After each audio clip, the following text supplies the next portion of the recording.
दोस्तों हमारे चैनल दर्पण ज्ञान सागर में आप सभी का स्वागत है। मित्रों, एक बार भगवान शिव कैलाश पर्वत पर बैठे थे तो माता पार्वती भगवान शिव के पास पहुंची और कहने लगी, प्रभु मेरे 3 प्रश्न हैं।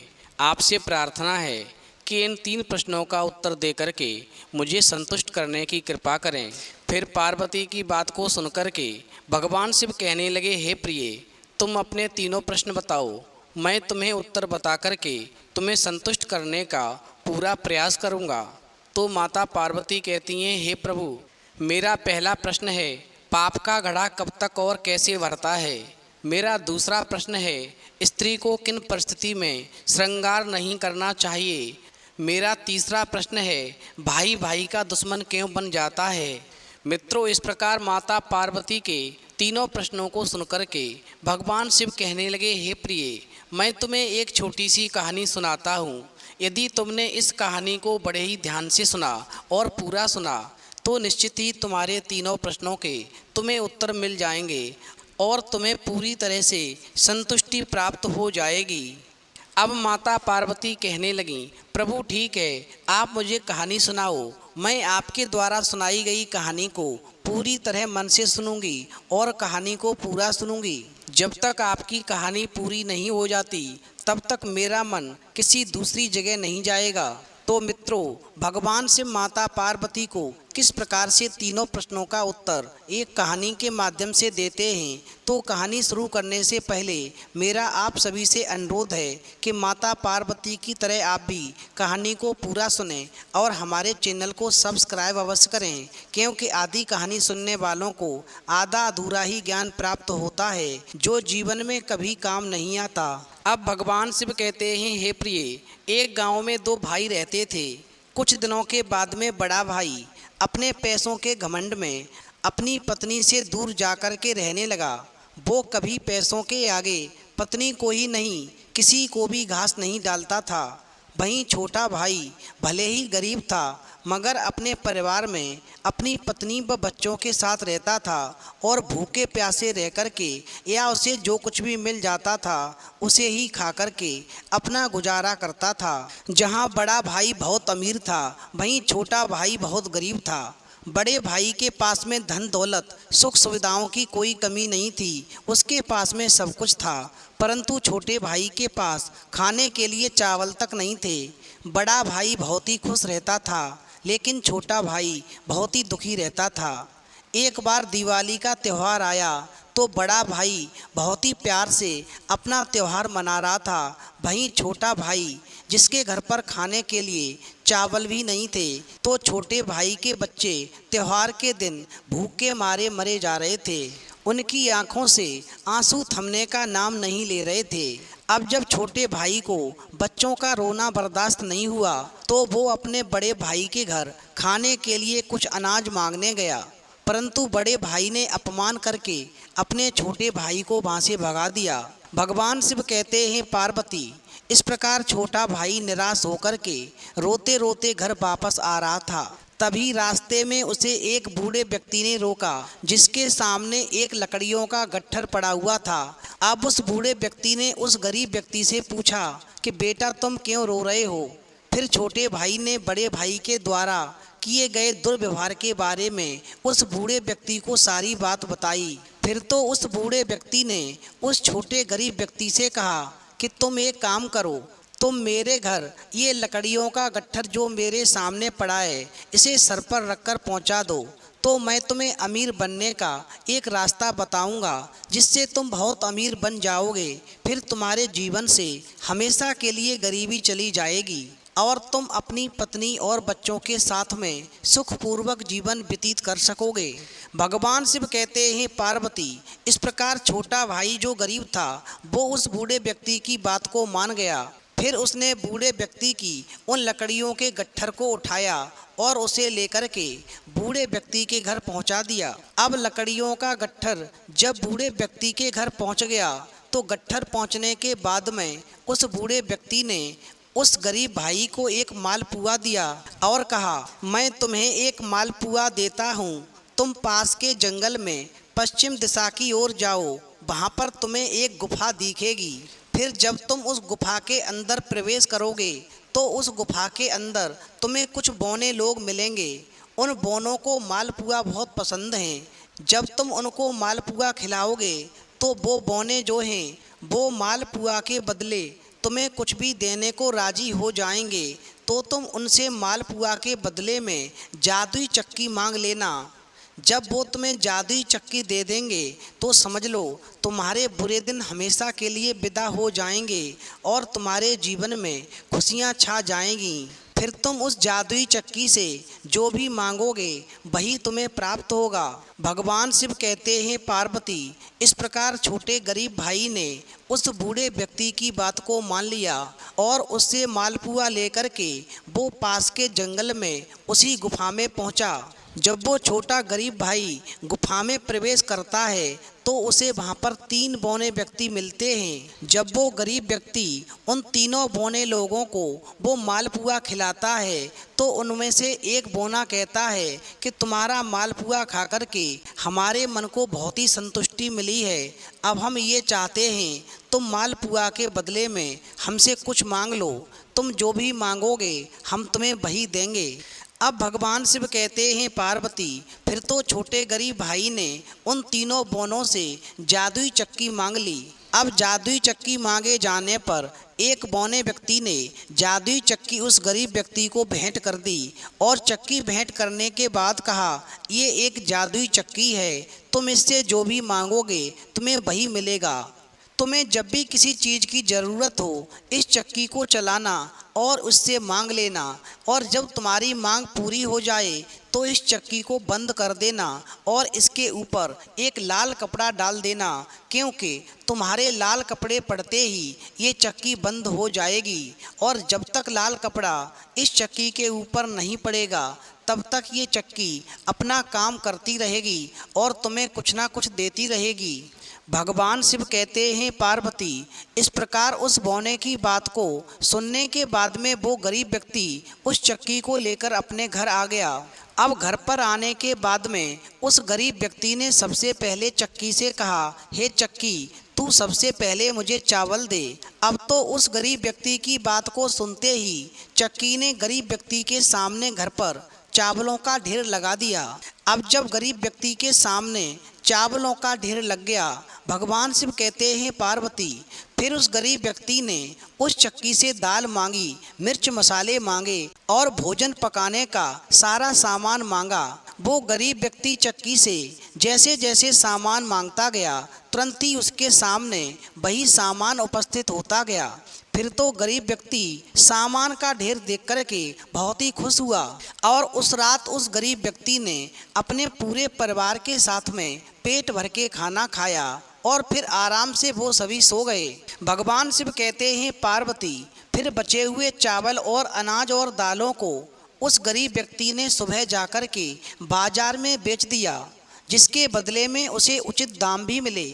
अब तो चक्की से जो भी अनाज निकलता था वो गरीब व्यक्ति बाजार में बेच आता था और इस प्रकार वो गरीब व्यक्ति धीरे धीरे पैसे वाला होने लगा। उसका सोया हुआ भाग्य जागने लगा और एक समय ऐसा आया कि धीरे धीरे वो गरीब व्यक्ति बहुत ही अमीर बन गया, यानी अपने बड़े भाई से भी अमीर बन गया। अब उस गरीब व्यक्ति की चर्चाएं चारों तरफ बड़े ही जोरों से होने लगीं कि भगवान जिसे देता है उसे छप्पर फाड़ कर देता है। देख लो इस गरीब व्यक्ति को राती रात में प्रभु ने कितना अमीर बना दिया। अब ये बात उड़ते उड़ते जब बड़े भाई के पास पहुंची कि उसका छोटा भाई उससे भी ज़्यादा अमीर बन चुका है। उधर बड़े भाई की पत्नी जो अपने घर पर रहती थी, जब उसको भूख लगती थी तो छोटा भाई अपने घर से बड़े भाई की पत्नी के लिए कुछ ना कुछ राशन अवश्य भेजता रहता था, क्योंकि बड़ा भाई अपनी पत्नी से दूर रहता था, जिससे वो बहुत ज़्यादा दौलत कमा सके और दुनिया का सबसे बड़ा अमीर व्यक्ति बन सके। बड़े भाई की पत्नी की हालत को देख कर के छोटे भाई का हृदय पिघल जाता था और वो उसकी सेवा माँ के समान करता रहता था। उधर वो बड़ा भाई मन में सोचने लगा कि कुछ दिन पहले मेरा छोटा भाई मुझसे भीख मांगने आया था, मगर अचानक वो अमीर कैसे बन गया, इसके पीछे आखिर राज क्या है। अब तो छोटे भाई की असलियत जानने के लिए वो एक दिन उस छोटे भाई के घर में चुपचाप आकर छुपकर बैठ गया और वो उस राज को जानना चाह रहा था जिसकी वजह से छोटा भाई रात दिन में अमीर बन गया। भगवान शिव कहते हैं, पार्वती, जब छोटे भाई ने रात को चक्की से अनाज निकाला तो उसको अनाज निकालते हुए बड़े भाई ने चुपचाप देख लिया कि ये चक्की की करामात है, ये चक्की ही इसे सब कुछ दे रही है, जिसकी वजह से मेरा छोटा भाई गरीब से अमीर हो गया। यदि ऐसा ही चलता रहा तो दुनिया में ये सबसे बड़ा आदमी बन जाएगा, फिर मुझे कोई नहीं पूछेगा। और मन में सोचने लगा कि मैं इस चक्की को चुरा लूँगा और मैं फिर सबसे बड़ा आदमी बनूँगा। अब भगवान शिव कहते हैं, पार्वती, इस प्रकार एक दिन ऐसा आया कि छोटा भाई अपने परिवार के सहित कहीं बाहर गया हुआ था। मौका पाकर के बड़ा भाई उसके घर में घुसकर उस चक्की को चुरा ले गया और फिर उसने उस चक्की को नाप पर रखा और नाप पर रखने के बाद में दूसरे देश के लिए निकल पड़ा और अपनी पत्नी से कह गया कि तुम चिंता मत करना, मैं बहुत जल्दी पैसे वाला बन कर के और तुम्हें लेने के लिए आऊँगा, फिर हमेशा के लिए हम साथ साथ रहेंगे। थोड़े दिनों की बात है, तुम थोड़े समय मेरा इंतज़ार और कर लो, फिर सारी समस्या तुम्हारी हमेशा के लिए समाप्त हो जाएगी। भगवान शिव कहते हैं, पार्वती, वो बड़ा भाई जो था, जब उसने जादुई चक्की को नाप पर रखा तो उस पर रुका नहीं गया और उसने मन में विचार किया, मैं जादुई चक्की से अभी से मांगना प्रारंभ करता हूँ, जिससे बहुत जल्दी अमीर व्यक्ति बन सकूँ। भगवान शिव कहते हैं, पार्वती, इस प्रकार बड़े भाई ने, जो अमीर और घमंडी था, उसने चक्की को घुमाकर आदेश दिया कि मुझे तू बहुत सारे चावल बना दे, जब तक मैं मना ना करूं तू चावल बनाती रहना। बस फिर क्या था, चक्की से चावल बनना प्रारंभ हो गया और चावलों का ढेर उस नाप पर इकट्ठा होने लगा। भगवान शिव कहते हैं, पार्वती, चावल का वजन इतना ज़्यादा हो गया कि नाप झेल नहीं पाई। उधर उस अमीर और घमंडी व्यक्ति ने लालच के चक्कर में चक्की को बंद नहीं किया, यानी चक्की के ऊपर लाल कपड़ा नहीं डाला, जिससे चावल ज़्यादा बन गया और नाप जो थी पानी में डूबने लगी और धीरे धीरे नाव जो थी चक्की सहित पानी में समा गई। उधर जब बड़े भाई की पत्नी को मालूम पड़ा कि मेरे पति की नाव जो थी समुद्र में डूब गई है, फिर तो एकदम से वो स्त्री अपना सब कुछ काम छोड़ छाड़ करके भागती हुई समुद्र के पास आती है और भगवान की प्रार्थना करने लगती है, क्योंकि वो एक पतिव्रता स्त्री थी, भगवान की पूजा पाठ में बहुत विश्वास करती थी। जब उसने भगवान का ध्यान किया तो भगवान विष्णु ने आकर के उसे दर्शन दिए। फिर भगवान विष्णु कहने लगे, मैं तुम्हारी साधना से बहुत ही खुश हूँ, बताओ तुम क्या चाहती हो, मुझे तुमने क्यों याद किया है। फिर तो वो पतिव्रता स्त्री कहने लगी, प्रभु आप तो सब कुछ जानते हैं, आप तो घट घट के वासी हैं, एक पति के बिना पत्नी का जीवन में कोई अस्तित्व नहीं है, इसलिए मैं ये चाहती हूँ, यदि वास्तव में आप मेरी साधना से प्रसन्न हैं तो मेरे पति की नाव वापस ऊपर आ जाए। भगवान शिव कहते हैं, पार्वती, इस प्रकार विष्णु जी की कृपा से वो डूबी हुई नाव जो थी पुनः जल के ऊपर आ गई। अब तो उस स्त्री का पति जो घमंडी था एकदम से ये नज़ारा देख कर के आश्चर्यचकित होकर के अपनी पत्नी से कहने लगा कि तू यहाँ पर क्यों आई है, मैं तुझसे कह करके गया था कि मैं धन को दूना करके आऊँगा। भगवान शिव कहते हैं, पार्वती, फिर वो पतिव्रता स्त्री कहने लगी, आज तुम्हारी जो जान है वो मेरी साधना की वजह से बची है। फिर अपनी पत्नी की बात को सुनकर के वो घमंडी व्यक्ति कहने लगा, तू पतिव्रता स्त्री है, तेरा चेहरा बता रहा है, तूने श्रृंगार तक नहीं किया है और तू कहती है कि तू पतिव्रता स्त्री है, तू मुझे किसी भी तरह से पतिव्रता नहीं लगती। उसी समय पर भगवान विष्णु पुनः प्रकट होते हैं और कहने लगते हैं, तुम्हारी पत्नी सत्य कहती है, वो एक पतिव्रता स्त्री है और उसी की साधना की वजह से तुम्हारी जान बची है, ये नाव ऊपर आई है, अन्यथा तुम्हारी मृत्यु हो चुकी थी। और रही बात श्रृंगार करने की, तुम अपनी पत्नी से कह रहे हो कि इसने श्रृंगार नहीं किया है, तो ये वो पतिव्रता स्त्री है जिसकी पहचान तुम कभी नहीं कर सकते। क्योंकि एक स्त्री को उस परिस्थिति में कभी श्रृंगार नहीं करना चाहिए जब तक उसका पति किसी कारणवश उससे दूर रहता हो।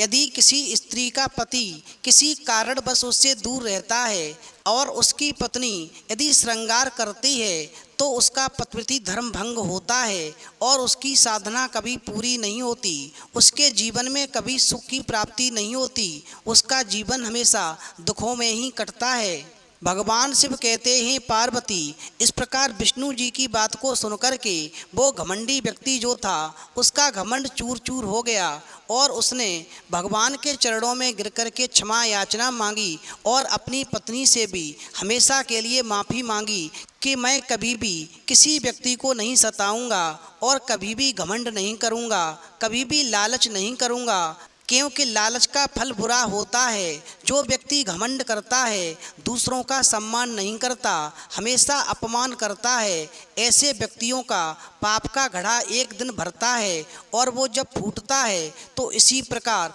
नाव डूब जाती है और समुद्र में समा जाती है, जिससे उसका जीवन पूरी तरह से नष्ट हो जाता है। अब भगवान शिव कहते हैं पार्वती, तुम्हारा पहला प्रश्न था कि पाप का घड़ा कब तक और कैसे भरता है, तो समझ लो व्यक्ति के अंदर जो घमंड होता है वो व्यक्ति को नष्ट कर देता है। वो कभी अच्छे काम नहीं करता, सारे बुरे काम करता है, उसके अंदर लालच बढ़ता जाता है और वो लालच के चक्कर में फंस कर के अच्छे बुरे की पहचान भूल जाता है, जिससे वो पाप पर पाप करता जाता है। और इस प्रकार जब घड़े के अंदर पाप ज़्यादा हो जाते हैं तो घड़ा फूट जाता है।